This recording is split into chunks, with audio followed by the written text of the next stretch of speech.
Magandang araw mga Lodi. Mayroon na naman tayong bisita. Isang washing machine. Ang issue nito ay hindi umikot yung motor. Ayan. Yung motor ay wala talagang action. So, yan, nakasaksak siya. Timer. Yun.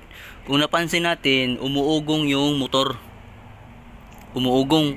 Parang ganun, umuugong siya. Ayan o. Ano natin?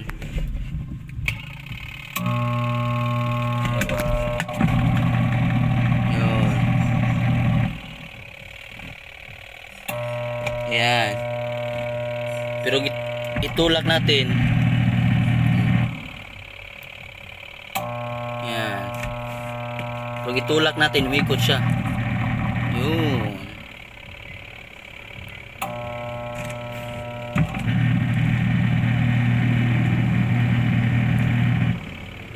Ano kaya mga posibleng dahilan yan? Tingnan natin sa ilalim. Yan. Pansin natin, umuugong lang yung motor, pero pag itulak natin, parang yung kamay natin yung nag-start, umikot siya. Ganun din sa forward, reverse, yung dalawa. Ayaw. So, tingnan natin sa ilalim, ha? Okay. So, ayan mga Lodi. Susubukan nating tanggalin yung belt nya.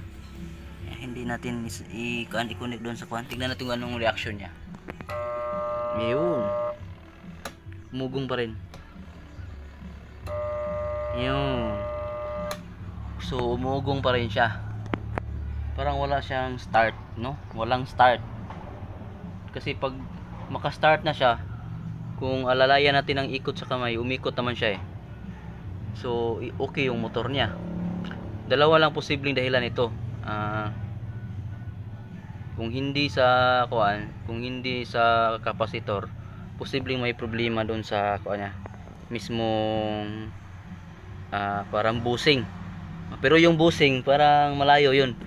Parang ito pangalawang dahilan lang. Pero yung una ko, yung kapasitor. So, susubukan nating palitan ng kapasitor. Dali. Sa mga Lodi, base sa nakita ko sa kapasitor niya ay 5 UF, yan o, plus 5%. So, based sa aking experience, yung 4 to 5 na UF ay tamang-tama lang sa ganitong motor. Wag lang yung masyadong malaki yung UF, yung umabot na ng 10. Kasi uminit kasi yung windings pag masyadong mataas yung kapasitor at masyadong mabilis yung ikot pati niya. Yan. Yun ang napansin ko pag nilagyan natin ng mataas na microfarad yung mga motor. Halimbawa, yung 16 na microfarad na kanya, 5, tapos nilagyan natin ng 8 to 10 o 8 or to 10. Masyadong mabilis yung ikot. Yan. At saka posibleng uminit din ang windings niya. So, yan. Bali, ang binalit ko ay 4 UF. Yan. 4 UF. Itong kapasitor na ito ay pang washing machine talaga ito. Pang washing machine. So, try natin. Yan, nakasaksak na siya. So, ayan siya. On natin. Ayun. Umikot na siya. Yun. Yun. Hindi na siya umugong, no? Yan.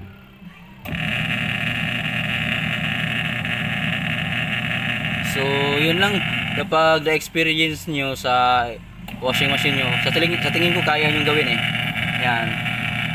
Siguro yun lang yung pagpapalitan nyo ng kapasitor, lalo na sa mga hindi technician, gusto lang nyo mag-DIY, i-sure nyo na naka-unplug, tapos kahit puputulin lang ninyo dito, okay lang magkabaliktad, walang polarity yan, kahit anong pwede niya magkabaliktad yung dalawang wire.